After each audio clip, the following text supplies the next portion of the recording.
All right, so we have a group of about 5 leaders. You know, Ava's in there, Lily, Natalie Cook, Riley Stewart, Dalia Frias. What do you think is going through their head? They're past the mile. Now this is where you make your stripes. This is where it gets sticky. We've seen it throughout the course of the championships. Approaching the second mile, that's where we're about to see a lot of things happen. I think what these girls are doing, as I mentioned, these are the front pack runners. I'm not surprised here at all. Now it's going to get really interesting as they approach the second mile and entering that third mile. Who's going to be pushing that pace a little bit? Who's going to be in control? Because we've seen it. They're kind of just all leading in the front pack, but who's going to take the first initiative move of like, okay, I'm making a claim, and I'm going to be the first runner across this finish line. They hit that first hill pretty hard. I think that's going to be a sign. Fast first mile, big first hill. Now how do you manage through the next section, which is going to be flat and very, expansive? I think this is where maybe someone like Natalie Cook, who can really extend, her lead, she can really make statements, I think, in these flat sections. She's got that leg speed and that turnover to do that. And Samantha McDonald actually is on the tail end of the pack. I think, what she's trying to do is to keep in contact with the leaders, right? You don't want to get lost in that no man's land. You want to run, alongside and kind of, just feed off of the others. But exactly as I say that, Samantha McDonald running her own race, looking for the tangent there on the inside.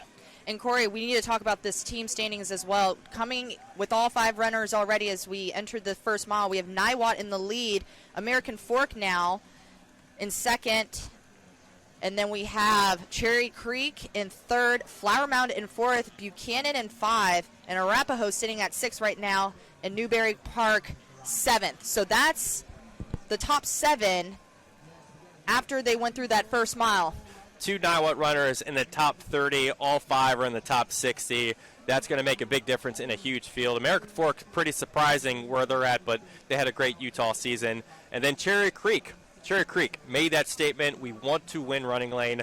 I think they're still in the picture here, but they have a lot of work to do in these last 2 miles. I think toward the back of their lineup, Addison Lawlin, Claire Samarad, they really have to make up some ground, but I think that's doable too. All right, so as I mentioned before, I was like, we need someone to make their stake that I want to go after this title, and right now that is Natalie Cook with the early lead here with the green top on representing Flower Mound, and then Riley Stewart, Dalia Frias, Lily Critch. It's still those top runners out in the front.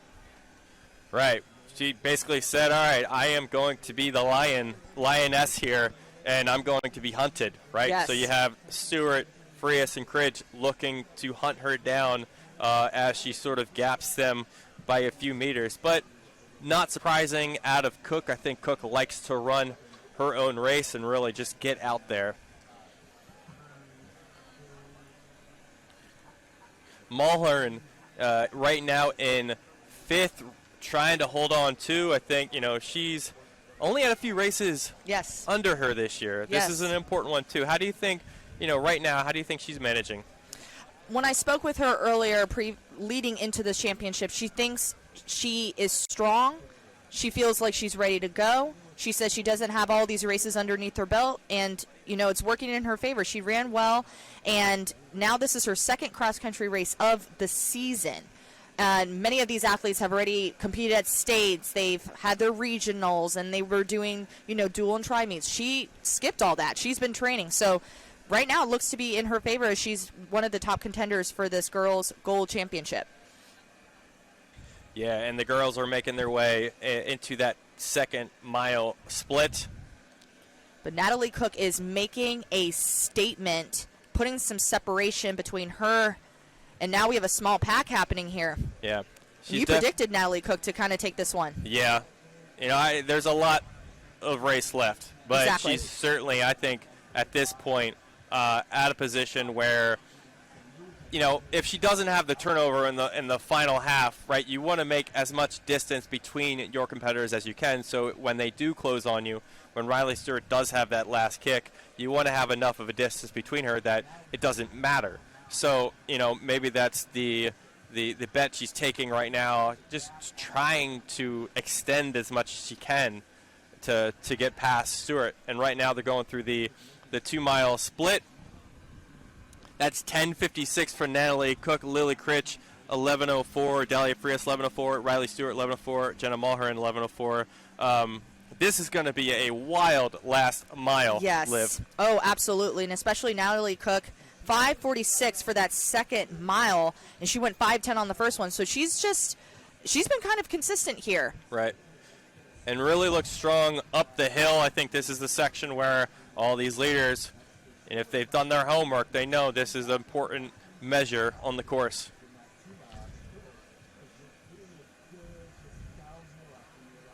But there is a drawback to, making a surge midway through the race. You open up the possibility of getting reeled back in, Yes. And the last 1K of this race, we've talked about it endlessly, is a wind-up nature, downhill slope. Fast runners excel in the final 1K here.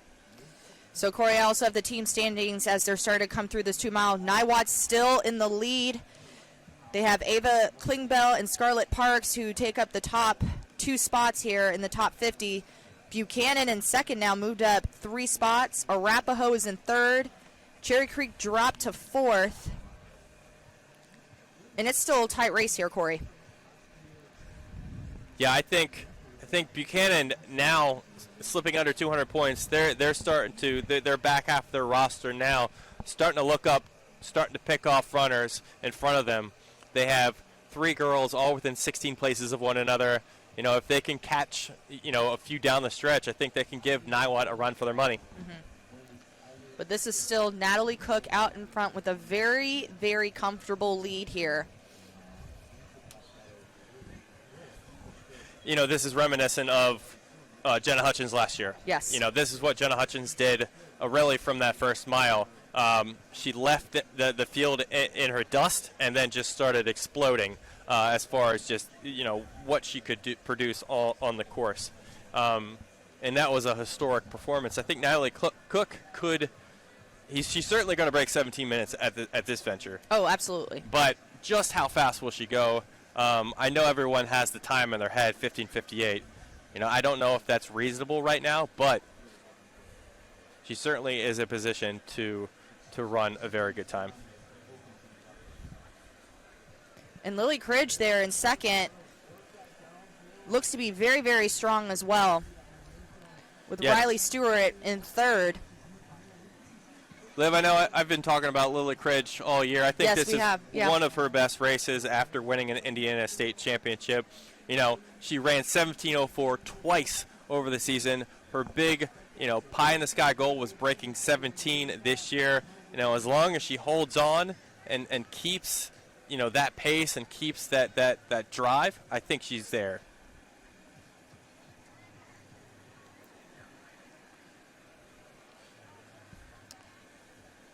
Cook's starting to open up on the downhill now here at RunningLane.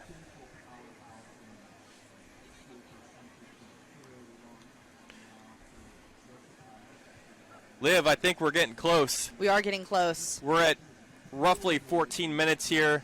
I think Cook's probably roughly about 500 meters from the finish. This will be very, very close, maybe 600 meters, but this will be close. She's going to have an extraordinary performance here. And what do you expect from the fastest girl right now in the 5K? She's just done a phenomenal job this race. Really took the lead here from the start and has just executed everything well here. And one thing we've learned from Will Grundy, our Texas Milesplit editor, is that he's talked to Flower Mound's coach, he's talked to Natalie. She's matured a lot in the last few years, and really she's coming into her own. Yes, underneath. And we are going to have a tremendous performance for this Texas starlet. You can look at the field, looking at the fans beyond the banners. It's like 10 deep across, an amazing amount of fans here. Oh my gosh, we're going to see something fast here. Winding her way home here at RunningLane. Oh my gosh. Look at that vibe around the course. Look at the, in between the banners, we have tremendous fan support here. Corey, 16:03.90. 16:03.93 to cross that finish line for Natalie Cook. Just 4 seconds off Jenna Hutchison's mark from last year. Natalie Cook wins the girls' gold section here at Running Lane. Lily Cridge with a tremendous performance too from Indiana finishes in second. Riley Stewart takes third. So Lily Cridge crosses the line in 16:22.81. Riley Stewart, the first of Cherry Creek, as we watch these teams standing, 16:28.38.